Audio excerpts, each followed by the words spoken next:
Pulsating, dramatic, entertaining, crazy. This is what we watched a beautiful game for. And that was literally the last 5 minutes of the Everton Liverpool Merseyside derby, the last one at Goodison Park. But there are now only 13 games left in this Premier League season. There's still all to play for. Can someone escape the bottom three? Will Liverpool hold on the top of the table? Can Chelsea make it into those Champions League places? Will Man United get I can't even finish that sentence because it just seems absolutely absurd. But you never know. You never know. This is One Kick from Glory, and we're going to talk about all things fun in the Premier League this season. And today, I'm joined as always by Matthew. And we're going to start off with talking about the Merseyside derby. That was a fun game from the previous weekend of games. We've had some great games this week, but it's one that I feel like deserves that extra special attention because it was the last game at the old ground. Such a special game, special moment. Matthew, how do you feel about that game when you look back on the result now? I think it was always going to come on the cards where since Moyes has come back, they've been on somewhat of a resurgence. It looked like a whole different team from when Dyche's last one. They're looking a bit more vibrant. They're looking a bit more like they want to score. Looking a bit more like a Moyes team has or it used to be, man. Give a guy a bit of credit. He's been known to have teams that like to play, like to score, sort of thing, not being too mad defensive, and just shows that the players that they have can actually do it. So, considering they did actually score first, and they scored first. They scored first, yeah. They did score first. It was always going to be a case because, and actually before I didn't know that's two derbies in the same year. I didn't know that was the first one. So more the plot twists going to be further down the line, but it was good. It was a fun game. It's kind of a derby. It's kind of what you want because I feel like the last few haven't kind of lived up to what is meant to be.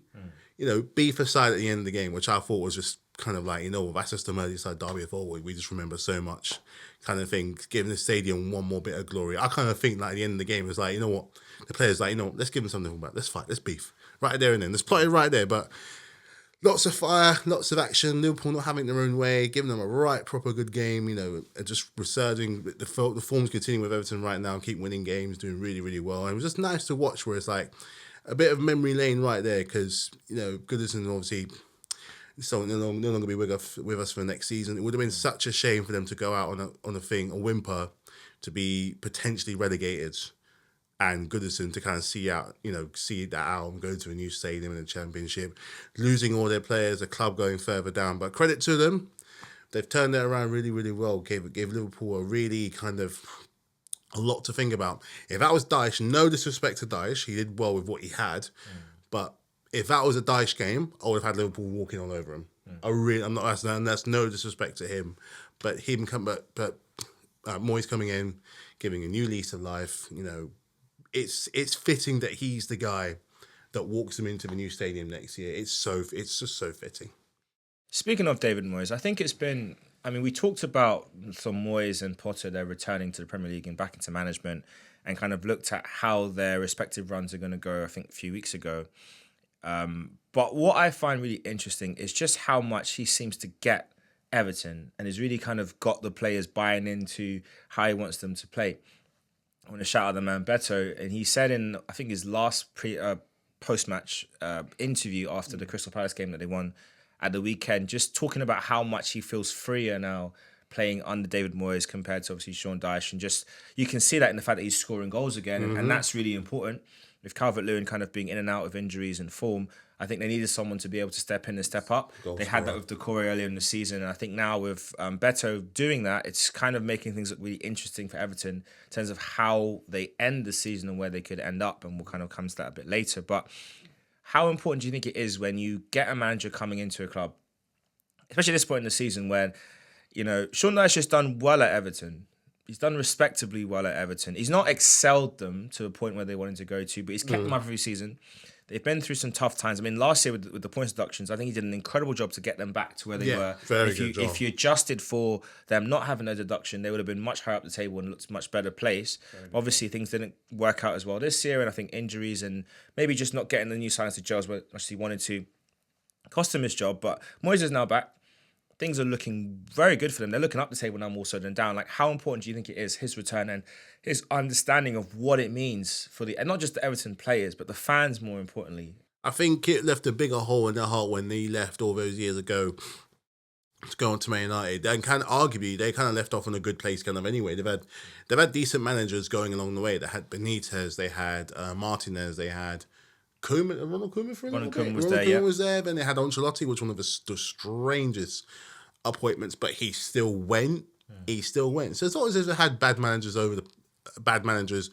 all this time. It's just that little by little, the key players kind of left and never really got replaced, and the guys that got in didn't get what it meant to be in a club of that kind of stature. And they went from a club that was competing in Europe or trying to compete for Europe to being a certified Premier League outfit, never been any problems with relegation, to the last few years where they were really looking over their shoulder over that drop, despite the kind of players that you'll have. It's not a good look when your England number one is playing in relegation games little by little. That being said, he's shown a real turn of form this year and it's kind of kept him in it really well. So there's a reason why he's still England's number one to this day. You could argue that they replaced David Moyes with David Moyes after all these years. Not so much for the progress of the club, but like you said, for someone who gets the club, for someone who's the club in and out, and maybe a part of David Moyes for the longest time, always wondered if he was ever going to end up back full circle, ever again, back to square one. They always say try and move on and never go back to, don't go back to your old place or something like that. But the Everton he left is not the Everton he's got now. Very true. It's that this Everton is going on to a whole new thing, new stadium, new sense of identity, new wants, new ambitions. Bringing in playing a different style of football, different kinds of players. I mean, the fact that Decore is one of their highest scorers is mad, but he does it really, really well. And with this new stadium, looking at other clubs around, like Brighton with their new stadium, which was only a few years ago, Tottenham with their new stadium, some other clubs getting a new stadium as well. They're trying to adapt. They're trying to adapt a little bit more to what football is going to be, whatever it is, whatever necessarily what it is. Football is always kind of changing, so it's going to be very interesting to see coming back full circle how much of that change is going to be a part of. I'm going to say they're going to survive this year. I'm pretty confident they will. I said in the last show we did that I'm happy where they're going to be finishing. It all depends where, let's say this time next year in the new stadium, if he's there, what does Everton look like? What does this Everton look like? Is this the Everton that's still kind of finding his feet a little bit, winning a good amount of games? Or are they doing a Forest where they're really gunning for that European position really, really hard? Depends where they are.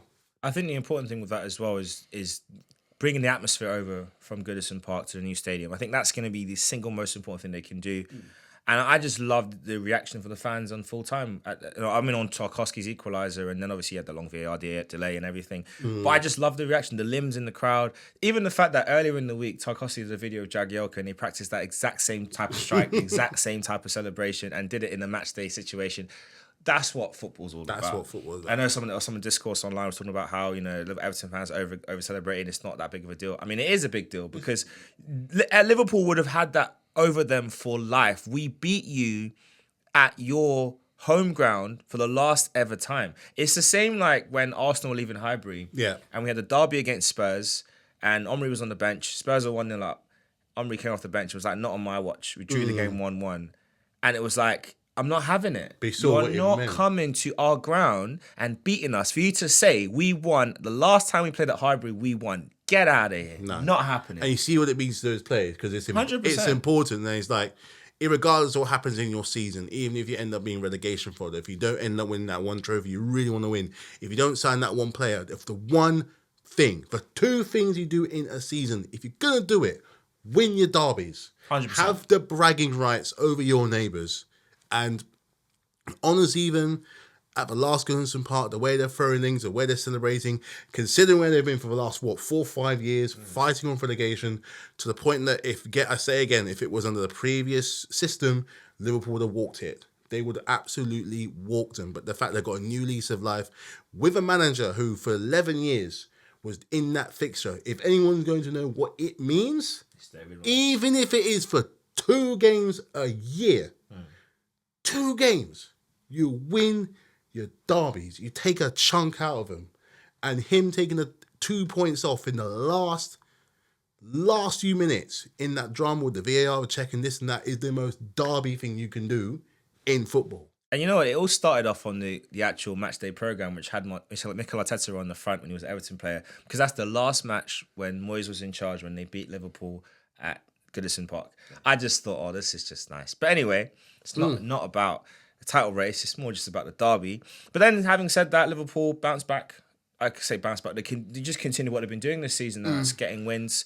2-1 win against Wolves. They didn't have any shots in the second half, and there's some talk of contentious decisions in that game. But I think what Liverpool are doing really well, which is very important if you want to win the league, is get results.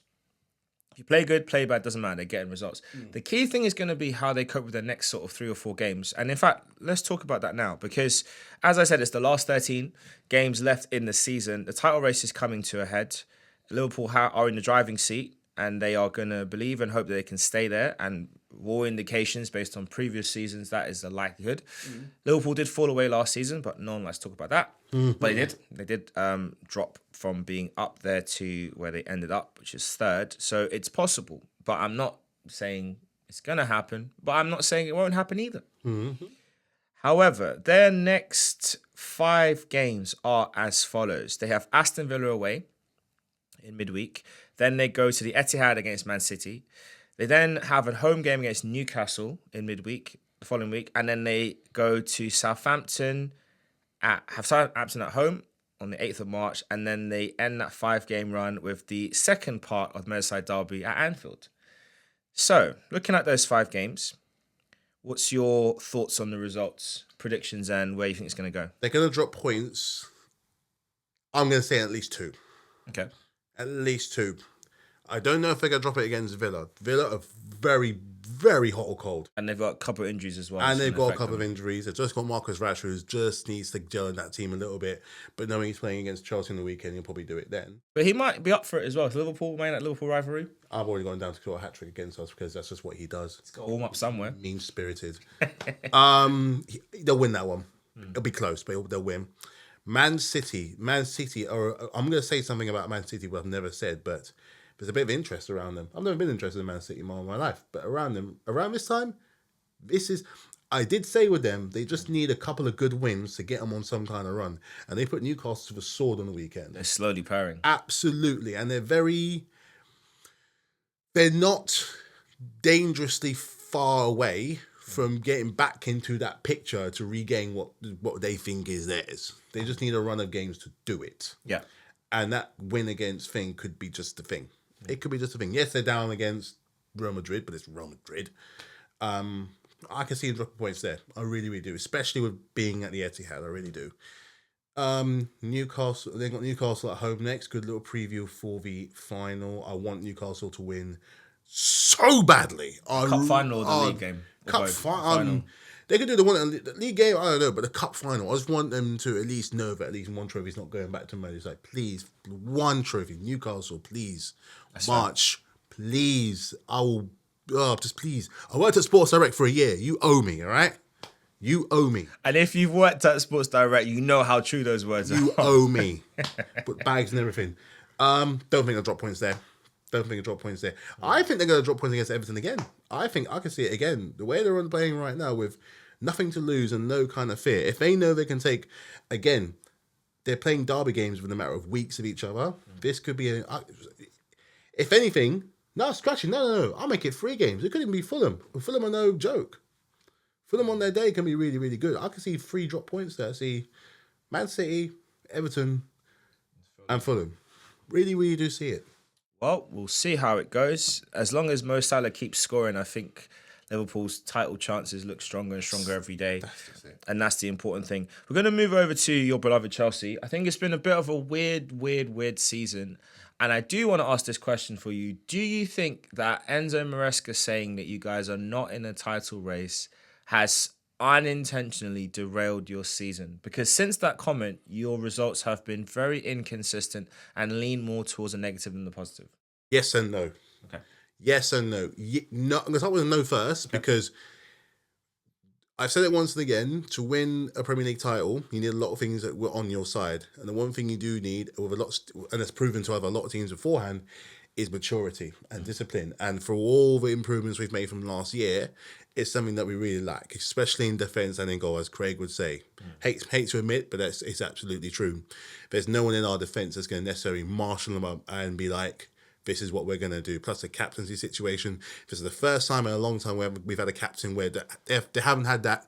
They lack that kind of aura and experience, for going from the likes of Terry to the likes of Cahill, especially to someone like Aspilicueta, really played down how good of a captain he really, really was. Such an amazing, amazing captain for his time at the club. And right now, playing hot potato between Fernandes, at one point Gallagher, and then Reece James, can adjust your decision making at the time.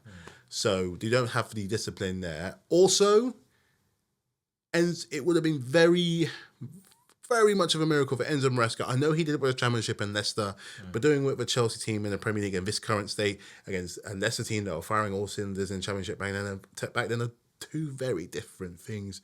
They were championship buddies, man. They beat everyone to the sword. So that's a no. I'm going to say the yes because there are better ways that you can answer that question. Ask that question. You can say you can look at what Liverpool do right now. Hate to admit, which is where we just take each game as it comes. We beat who's in front of us. The only people who get to decide whether we're title race or not is us and the players on the pitch. Pundits can say what we like. Look at someone like Forest. That's fair. Look at Forest. Forest are not in a title race. So their results lately have been a bit poor, but they're in that place because they deserve to be there. The results previously have done really, really well, and plus they're scoring the goals. Where since Christmas, since that Everton 0-0 at Goodison, I think we've only won 2 games away. We're really, really poor. That's 2. The Seagulls have doo-dooed on us twice in a week. Damn. And that's not a good result. No disrespect. Brighton are a good team. Let's not take that away from them. But for your ambitions, you expect to beat them. But for what we want, teams so Ipswich, especially Ipswich, Fulham, Bournemouth are games we should be winning. The West Ham game and the Wolves game should have been much cleaner wins. And the fact that we've got injuries with Jackson, Cole Palmer can't be doing it all by himself. And also sometimes in the second sort of season, you kind of figure out kind of what he's doing. So the responsibility kind of goes all on him. So all is not well at the moment. And I think some of the things he said about Robert Sanchez, as much as I agree with him being dropped because it's not worked, there are better ways to support your players. Getting knocked out the FA Cup the way we did was pathetic, quite frankly, really pathetic. It's another trophy we could have gone for. Really another trophy we could have gone for. But yeah, no, it's the comments there about the whole title thing. I think it's kind of it kind of speaks of arrogance a little bit to think that you're in that kind of position where it's not like you're a Conte where you're the players to back it up. As good as our players they don't have that maturity, they don't have that experience, they don't have that kind of back to kind of compete, know what it means to not just physically compete in the title race but mentally compete in the title race. Liverpool are good at it because they're experienced at it. They can they just keep getting results. Yeah. And a lot of that is down to mentality. When I think about your squad as well, I think that it's very unfortunate that you suffered the 2 injuries to your 2 striking options. Yeah. Ricky, is that not Ricky Puig? Anyway, we know. Barcelona. We know. Oh yeah. So you got 2 strikers injured at the same time, and obviously you let João Felix go out on loan. Big mistake. And of course, the other thing as well, which no one's really talking about, is the fact that you've got Mudryk, who's currently unavailable due to the, they're chasing up the second of that that positive test for that. I think positive drug test. They're kind of still looking into it to see whether it's a true positive or if it's one of those where it's circumstantial. So he's unavailable for selection at the moment, which, in as much as he's an inconsistent player, the qualities he has, especially against a team like Brighton in the Cup, he would have done a good job there. He would have been very good. And someone you could have brought on later on in these games to kind of give you a different dimension. So you've lost those 2. See, January's come and gone. I think both our teams could have done with a striking option in the January window. We didn't do either. And now we're both having to improvise. How costly do you think that window is going to be? And it's very hard to say with Chelsea because you have so many players.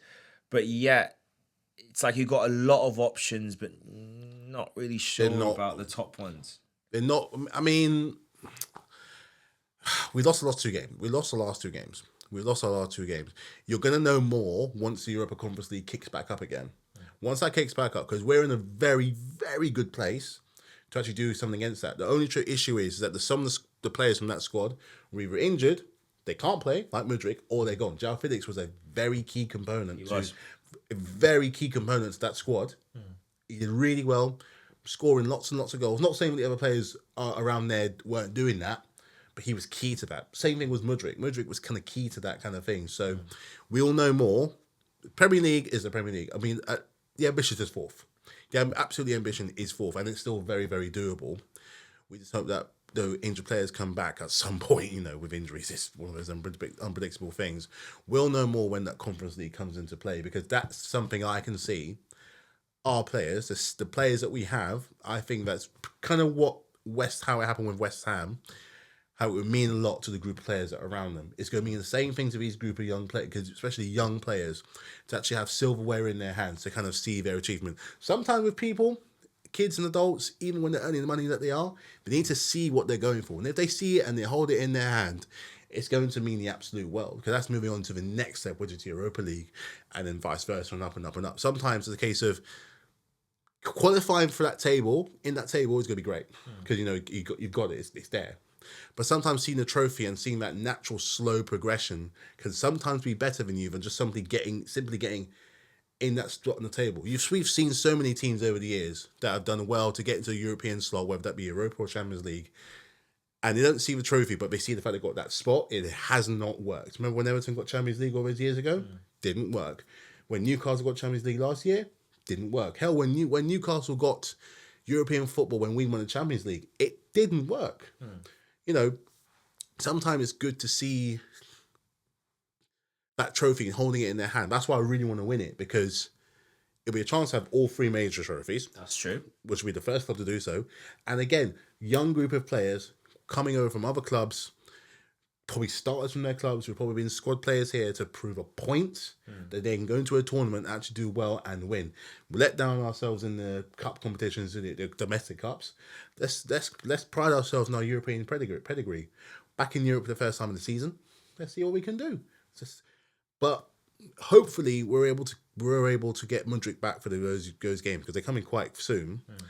Because otherwise, if the plan doesn't go well in the Conference League, we have really shot ourselves in the foot, to the point that this season could potentially be worse than the last season. Well, speaking about that, obviously the current Premier League table as it stands has you in sixth place, which is not bad, actually. It's not terrible. 1 point, level on points with Bournemouth, just obviously goal difference puts them ahead of you.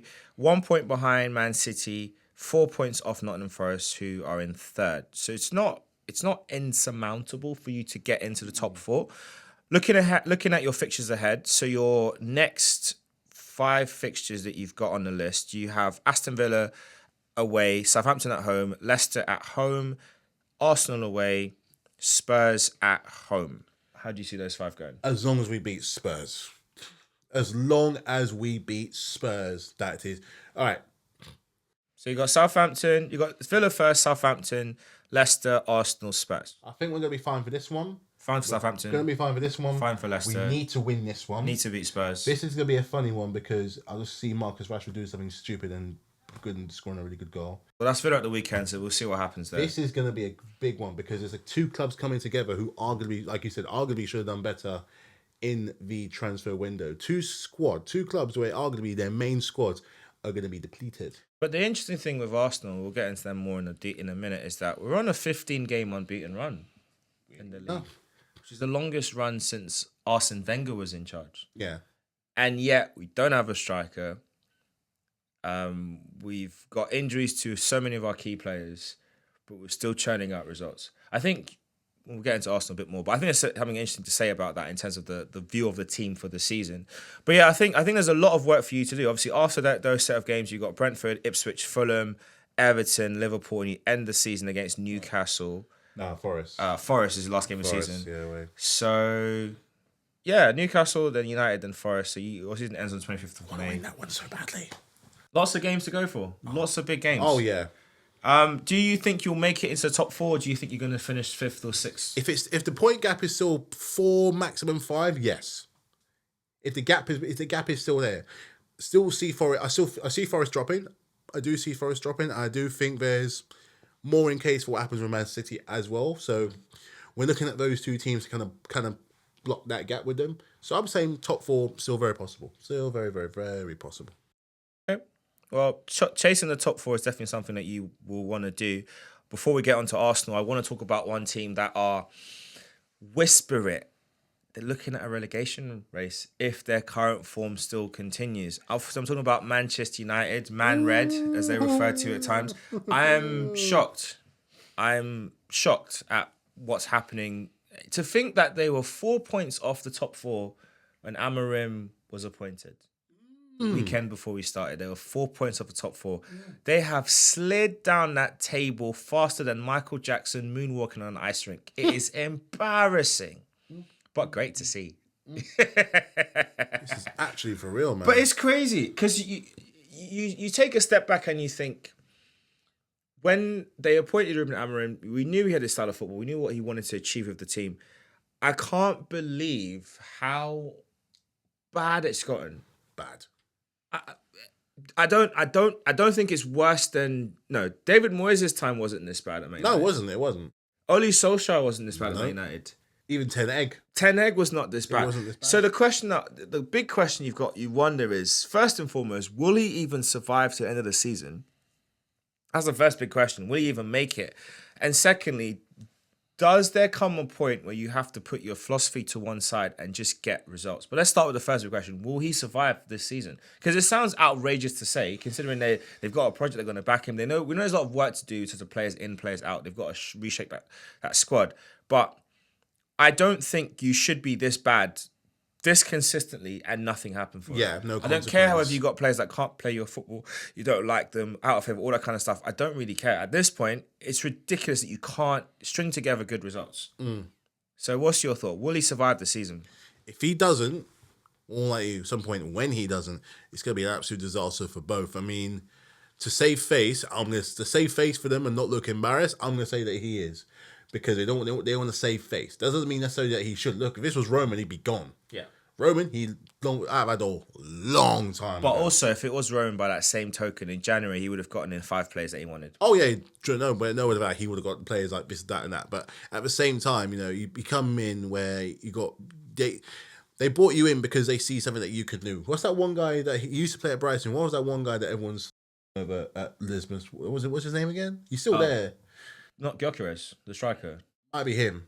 I don't know whether he was meant to come over or something. I don't know, but you can't keep banking on having a guy like that all the time. You still got a half decent squad right ahead of you, but right now at the moment it's looking real bad considering you let Markus Rashford go for the rest of the season, and you're lacking goals. I mean, since he's gone, I think they've only won one game.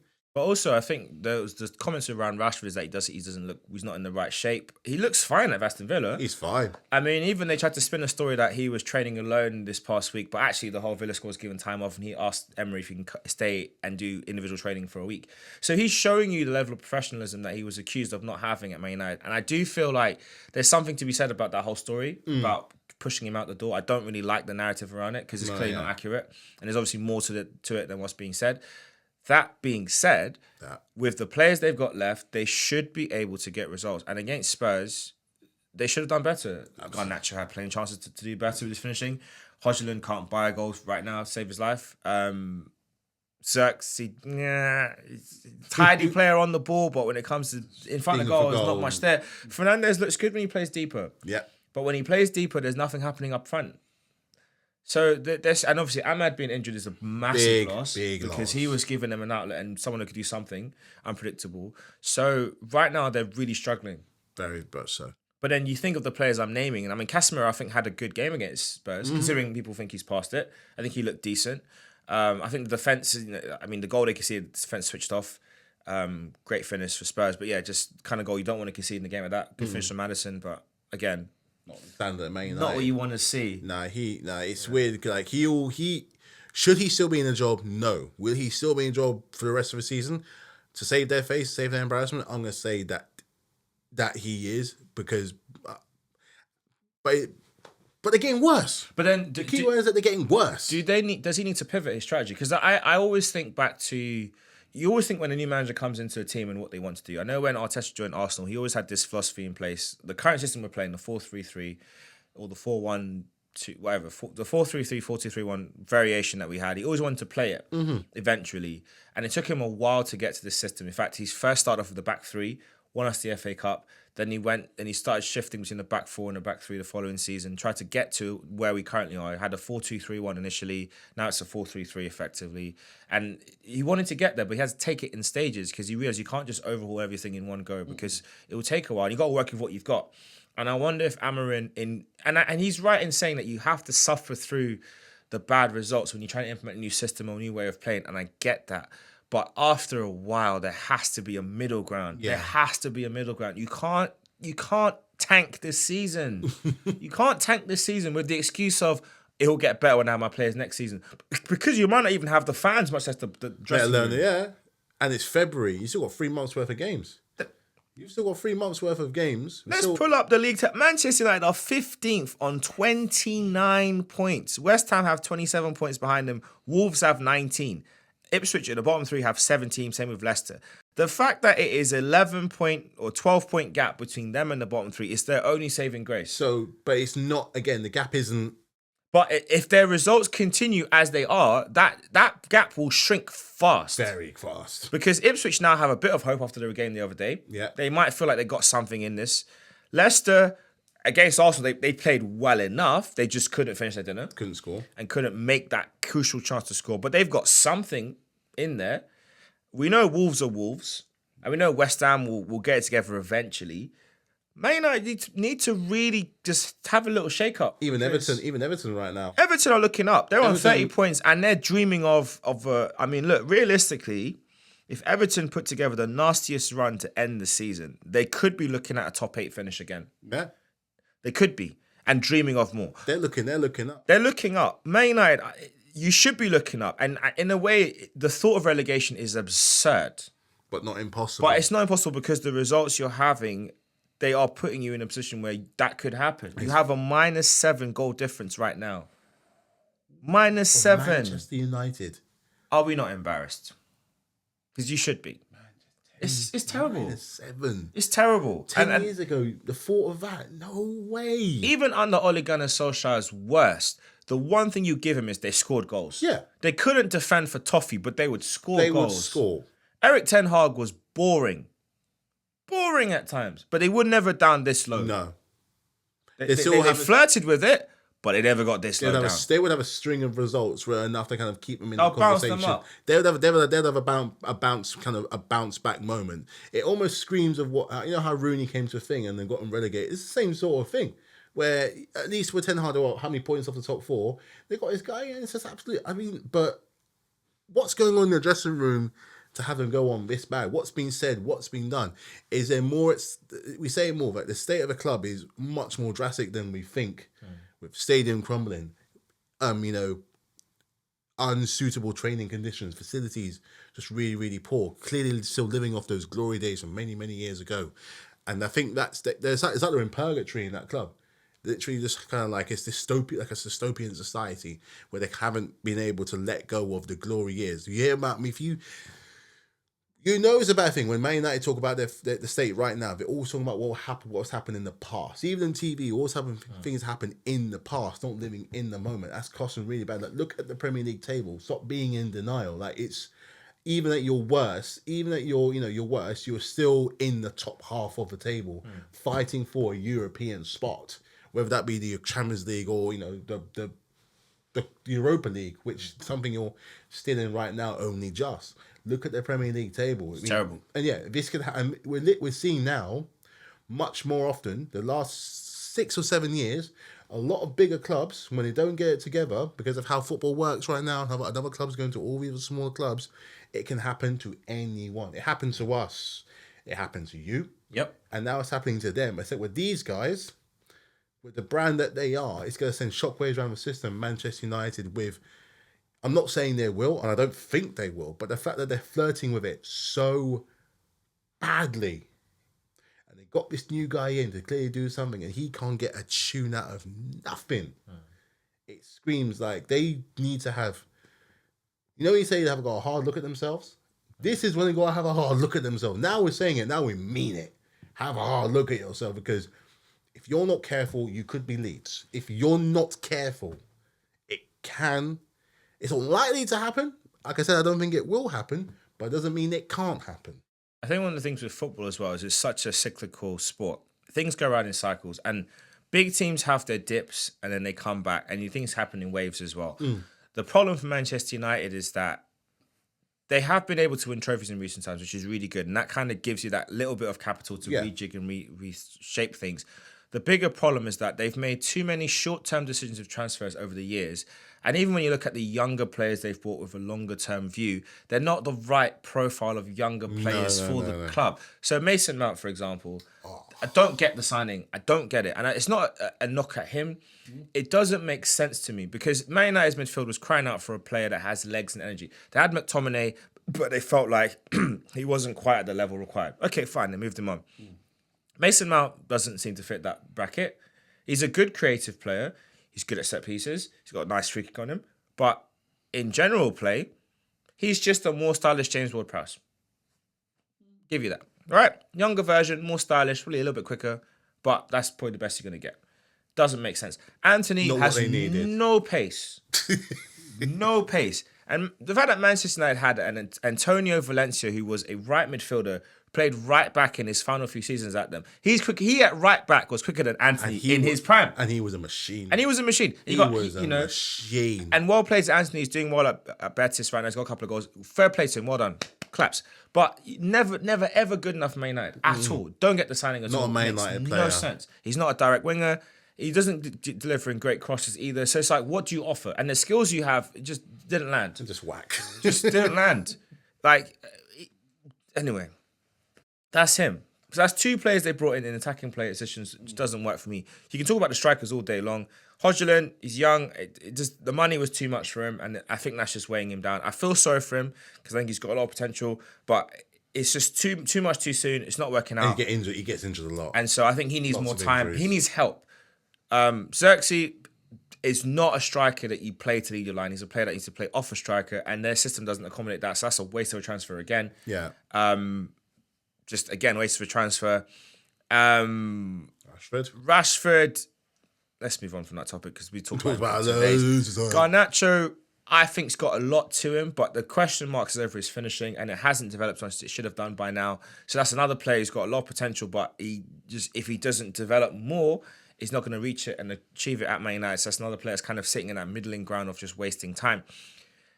And then you think of the good players, and then you think of other signings like Eriksen in midfield. Good player in his day, but you bought him at the wrong time in his career. Casemiro, as he's actually called. Another one, wrong time in his career to sign him. Good Obviously, player, Varane has come and gone, but another player, wrong time to sign him. De Ligt, nice guy. Very good defender when he was at Ajax. But every big club has moved on from him because he has glaring limitations, and one of them is his general focus. Things get past him too often. Mazraoui, well done, a good signing. Dallo, great signing. The goalkeeper, Lord God Almighty. What has happened to Onana? What have they done to Onana? It's like Fabien Barthez is back at Manchester United. No, because Barthez was the French number one. True. But yet he had errors in him. And he had good seasons, he had good games, good performances, but you just knew and it's not just because he was short. You knew you could get on over him. Yeah, he had a wild streak. He would do something crazy, just a flick of a switch. So that's it. The black Fabien Barthez. What have you done to Onana? It's crazy. What have they done to it? Left back, Luke Shaw can't buy fitness, and I really do feel sorry for him, but it's just the reality. Malachi came and gone. Forgettable. Martinez, okay performances, but just somewhere in the middle. I don't rate him. He's in the middle. He's my Marmite for me. Their squad is a mess. Their squad is a mess. And you just sit back and think, what is it going to take for them to get it together? They've got good young players. We know Kobe Mainoo's reliable, very quality, but he can't do it on his own. And he's injured now. Agate, hit and miss, but I'll give him time. It's his first season. I'll give him the year and see how he is. But there's pieces there where they could get a puzzle together, but the puzzle is looking ugly. It's like you got a lot of end pieces, but you've only got end pieces to try and make a whole puzzle. It's not going to add up. It's that they are just the most weirdest, frustrating bunch of players put together. It doesn't make sense. There's no sense of strategy in Man United squad building over the last 3 years. That's the worst kind of thing where everyone else could figure that out. It's like, These guys actually have no plan. I'll go far as say this. The two biggest mistakes Man United made was hiring Ralf Rangnick as manager and not bringing him on as sporting director. That's the two mistakes he made because he was a crap manager. We can all admit that. But he understood what was needed for the squad and you let the man go before letting him put our vision into place which could to build on. I mean, the guy was at Red Bull. He understands how to build squads. Give him a season. They should have given him that one summer. So, okay, you know what, Ralph, you were a terrible manager for us. But you've got a vision. Have a year. Let's see what you can do. And let's see what he brings in. And I guarantee they'll be in a better position than they are right now. Because he came in just before 10 Hag. Yeah, he was previous manager. And he had a vision, but then he was a terrible manager. And he couldn't coach them for toffee. But he knew what was needed. He knew what was the thing where they just brought this guy in because he got. You feel like they brought this guy in because he just got a very good win against their rivals. And he's living off that 4-1 against City in the Champions League. And that's why they brought him in. Goes, it's not every day he's going to be playing with Sporting Lisbon. And it's not every day he's going to be playing against Man City. But that being said, to balance it out and give Amarin a little bit of kind of grace, he did have a similar sort of inconsistent start when he first took over at Sporting. And he did ask the board, said it was going to take some time to clear out some players. And they gave him that time in the forward and says he brought through some players from their academy, made some smart signings, and then got the ball rolling. So we know it's possible for him to do what needs to be done, and it can take time. The only question mark is, are Man United fans going to be happy with this continuing to the end of the season and then giving the man a whole year to try a new thing? That's the only question. Because if they don't mind, let's keep the good times going, baby. Let's keep the good times going. But if they sit there and think, no, I don't want my team losing every week or drawing every week and looking a joke, big embarrassing, then changes has got to come. But if they're happy to say, look, we'll chalk it down to it's part of the game, it's just for a season, we'll be fine, by all means, keep the man in post. I think maybe it's deliberate. Maybe it's a case of, look, I've come in mid-season, the rest of the season not going to look good. But this is what I can do. Like, let's ride out this season, chalk it off, we'll start planning for what I really want. So maybe he's doing it's like a Sport Lisbon Mark II. One thing I will say is he didn't want to join right now. He did say at the time when Man United approached him, can I join at the end of the season? They were like, it's now or never. So in one sense, he did want to see the season out at Sporting and then come. But he's here now. He's got a job to do. He's got to get it done. And that's it. And that's it. And talking about jobs to do, just come over to Arsenal. We're chasing now Liverpool. It's still a 7-point gap thanks to their win against Wolves. We left it late and had a stroke of substitution genius, taking off Sterling and bringing on Mikel Merino, who popped up with 2 strikers finishes for a midfielder, which was very good. And maybe he might be this temporary solution until we wait for other players to get back fit at the end of the season. But that's what you need. You need to be adaptable. You need to get results when it matters. How important do you think it is for Arsenal? Because I think one thing with Arsenal this season which really helped, in as much as we've had injuries, we've not been the most attractive at times on the eye, our defence has been solid. And it's been that way since the back end of last season. We've kept that going for this season. We scored a record number of goals last season. The goals are more spread out across the team this year. In fact, there's no one in double figures right now in the league for Arsenal, which is a bit not great. But yet, we're still second. We're 7 points behind Liverpool. We have a chance. Slim, but we have a chance. They have to drop points, but we have to also keep winning. But how important do you think it is that Arsenal maintain this solid defensive structure where we can get a 1 goal and hold out for a 1-0 or make it 2 to make it nice and comfortable? How important is the defensive structure at Arsenal? That's got you this far. Makes sense. It's got you this far to the point that you said, like you said before, is that you're on an unbeaten streak. So you're not winning, but it doesn't mean that you're losing. So it could be a few draws in there. You think, oh crap, that could have been the thing or been that. But we've had 1 draw in our last 5, which same run of results at Liverpool as well. And sometimes it is those draws, as annoying as they have a difference. Remember, a point is still a point difference between 1 and 0. And those are the kind of things that will keep you kind of just slowly bridging that gap just a little bit more. Remember, you're banking. Let's say, for argument's sake, they did win that game against Everton. That would be 9 points. Mathematically, it's not hugely far away, but psychologically, those 2 mean everything. It's not necessarily a point gain for Everton. It's 2 points lost for Liverpool. Yeah, and your bank and with the option, you're where you are right now. No, you're doing something which a lot of clubs, especially for a club that's known for playing attractive football, you're doing something you don't necessarily want to do, but you have to do. You're winning ugly. You have to win ugly, and you know what? At the end of the day, when you're the ones holding the trophy, you ain't got no one to ask to. You've got no one to talk to. When people used to say to me about Chelsea, boring football, I'm just like, I like your Premier League trophy, mate. You think I'm bothered about any of that? At the end of the day, winning is winning. Winning is winning. Would it be nice to win with very attractive football? Yes. Are you entitled to that? No, you're not. Because at the end of the day, you're not the one in the dressing room. You're not the one with the plan. You're not dealing with the stress of the fact that you didn't sign a striker in January. You've lost some of your, like you said, your main players, your main goal scorers. You know, so it's not even a case of desperation. It's a case of being proactive in that sense. And that Mourinho plan clearly works out for you a little bit. The question is, how many more games does it work for? If it works for the next, including Champions League, if it works for the next 3 to 2, let's say give it 3 games, you're on to something. You just got to hope at some point there, them not at the top sometimes just have a little bit of a wobble. But it also depends on who you're playing next. But it's important that you're not going to win every single game between now and then. I'm just going to say that now. You're not going to win every single game, but We have to. you have to. Do I see it? No, but it might be a case of where your defense is going to be key. Absolutely key. So as long as you can keep your defense going as it is, scoring the goals, because you still got players that can score goals. You still got Odegaard, still got Trossard, still got Sterling. You just need to get his act together. And clearly you got Mourinho. So it's either a flash in the pan or maybe a bit of just very cunning planning on the planet or part of Mikel. You never know. I don't think the squad building is cunning planning. I think we messed up in the summer. We gambled badly in January, and it's bitten us on the bum. And I think it's just the fact that we have a solid defense and a system that enables our players to play well that will get us results. Yeah, your defense and probably keep us in contention. Your defense is the one thing that you can really bank on that's doing really well. Is they are doing their job. I think the thing that's really helped as well is the emergence of Miles Lewis-Skelly and Ethan Nwaneri, who's man of the match of the weekend, brilliant player.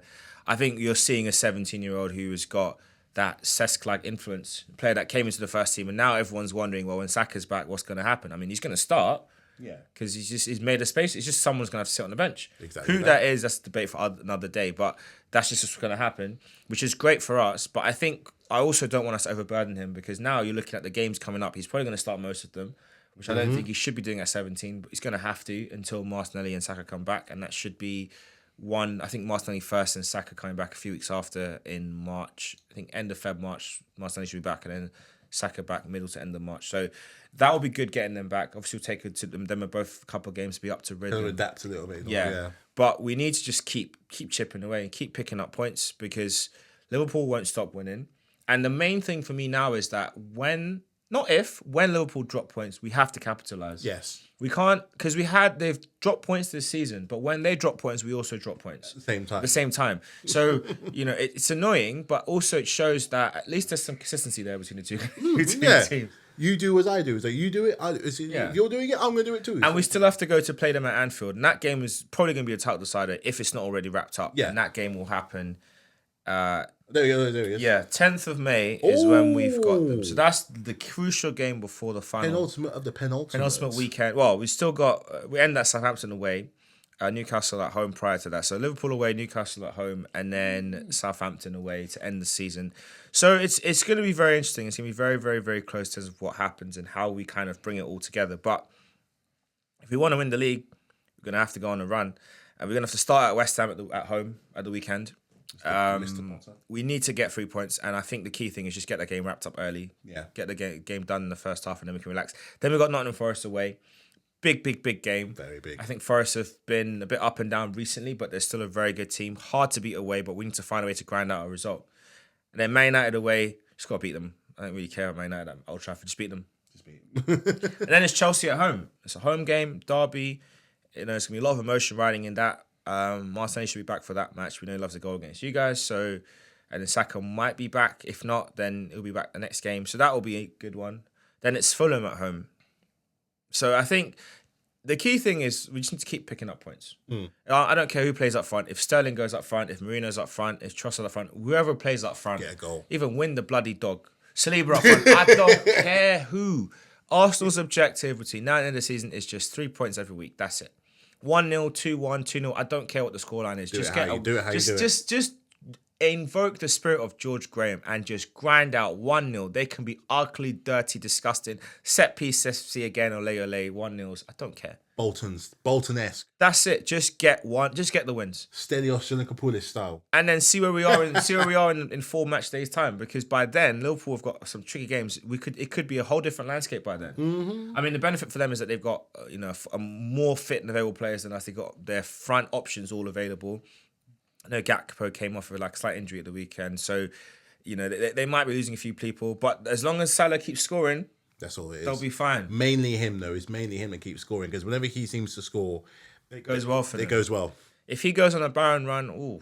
But then again, for any top team, if they go on a barren run, their striker, their main goal threat it's a problem. So yeah, we'll see how it goes for them. And then I guess the last team for us to focus on this tonight is going to be a team that have really done a good job of just being very entertaining and also bringing some big upsets and some smashing goals. Mm-hmm. They really have evoked the sense of the Barclays, man. I remember their striker, Unal, scored a wonder free kick after coming off the bench. Bournemouth, that's who we're talking about. How do you rate their year, and what do you think is going to happen for them coming into the season? Because right now, just to kind of give an update on the table, they are currently sitting in 5th place on 43 points, just behind Man City, just ahead of Chelsea. They could make a late push for top 3. 4 points between them and Nottingham Forest, so they could make a push for that. They could also cement Champions League places if Man City got another wobble. But how do you rate Bournemouth's year? They have done an amazing job. They have done a sensational job. Was it Semenyo and Clive? Mm-hmm. They're instrumental in getting their goals, and not just scoring goals, but they're scoring a lot at the same time. That 5-0 against Forest was a massive statement. Same way when teams go to them. We went there, we barely got a 1-0. You went there, you lost. Man City went there, they lost. When Liverpool went there, what happened when Liverpool went there? I can't remember. I'll check.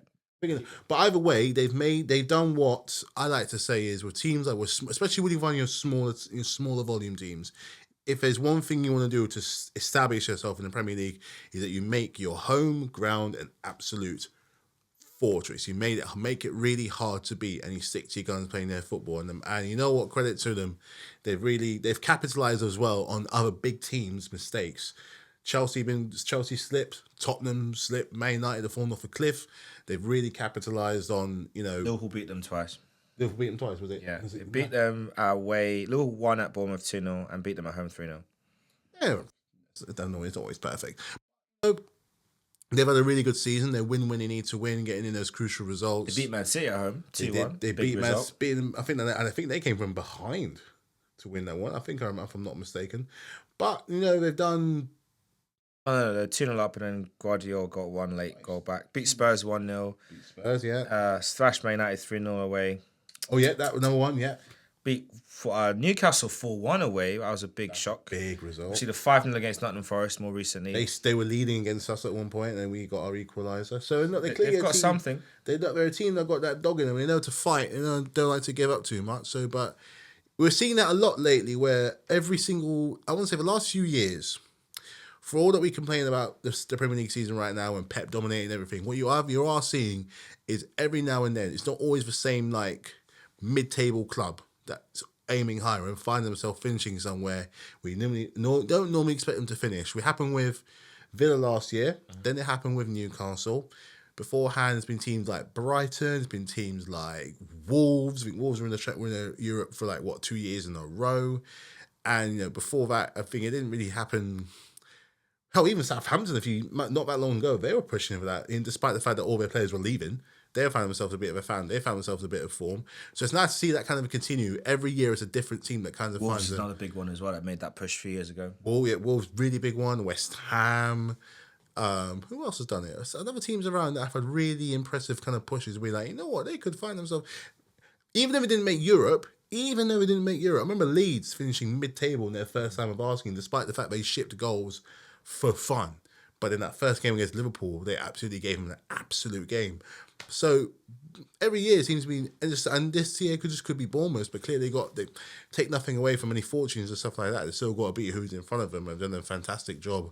Players scoring the goals. That's what it comes down to. It's scoring those damn goals. And considering they've only got promoted last year, people had them for relegation or whatever this year survival, so they've absolutely exceeded expectations.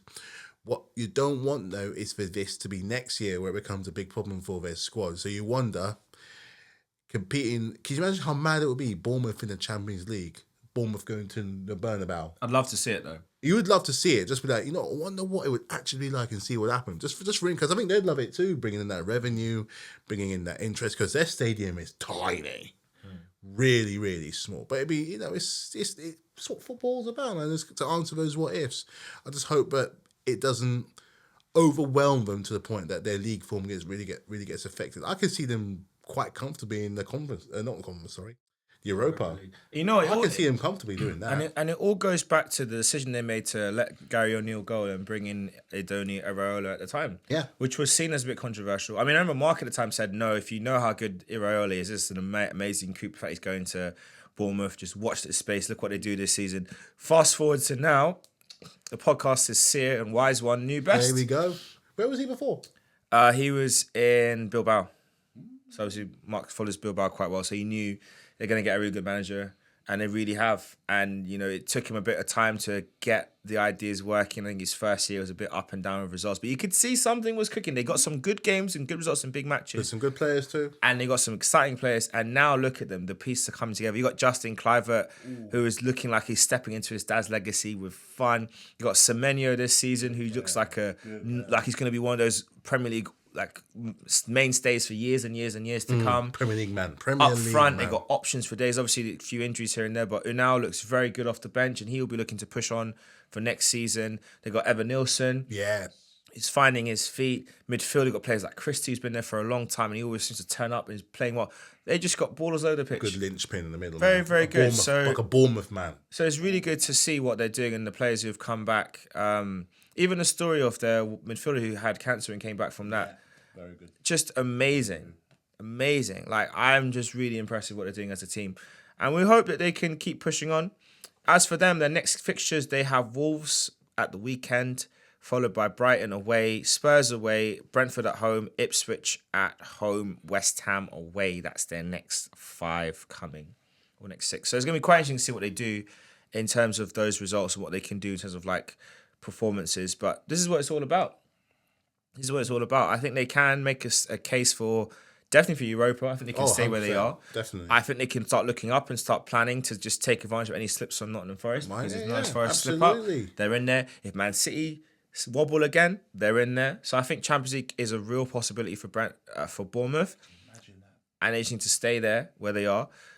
As we wrap up, looking at the bottom of the table, right now, Southampton, Leicester, Ipswich. Southampton are not confirmed relegated yet, but it's only a matter of time. Unless they can stage the Great Escape. I'm not ruling it out. It's mathematically possible. I'm not ruling it in either. So don't put bets on them. But if they survive, it's not insurmountable. Just very much impossible. But not insurmountable.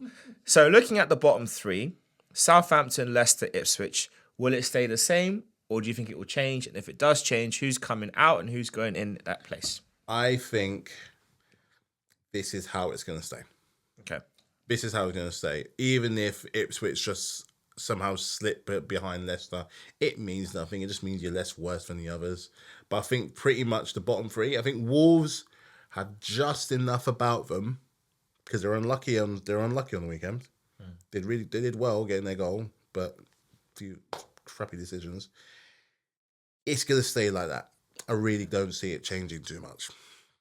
I can see Ipswich pipping Wolves to it just because I think Matthias Cunha's been a key goal scorer for Wolves. He's just come back, I think, from injury or from suspension, so he's getting back into rhythm again. He'll get goals, but I'm looking at what Liam Delap's doing. Very good player, and I think if he continues this run of getting goals for Ipswich, if Hutchinson can also keep chipping in with goals and assists, I think they have just about got enough to make it. Defensively, they're a bit hit and miss, but I think how they play, the aggressiveness of how they play, I think if they can turn up in enough fixtures between now and the end of the season, I think they will just survive, maybe with a 2-point gap, and that's it.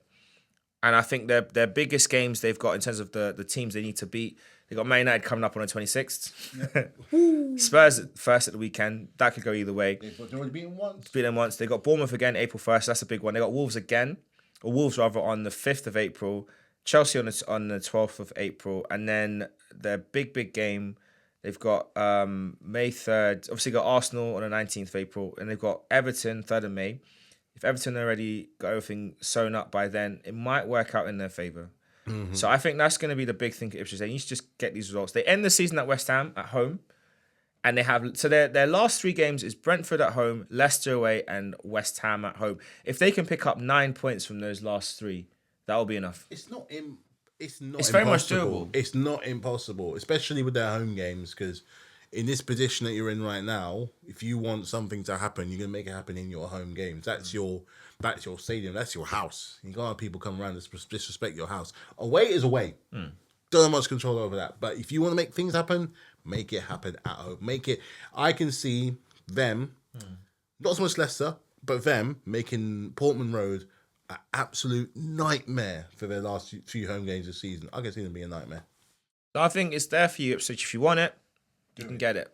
And I think you might be able to sneak out and stay up this season. But we're going to find out. It's all a lot to play for. And we'll see whether you can make it, whether Southampton can make it, will Leicester make it, will Wolves survive, will Man United get dragged into the conversation? And if they do, will they have enough? Will Ferguson be in the touchline to help them stay up? That is the big question. That is because Scholesy and Gary Neville will camping out at the training ground and Ferdinand to help motivate the boys. But would Ferguson come back and be on the touchline as an informal advisor to Amorim if it comes down to that? Never say never. Never say never. And on that note, we'll see you all next time. Peace.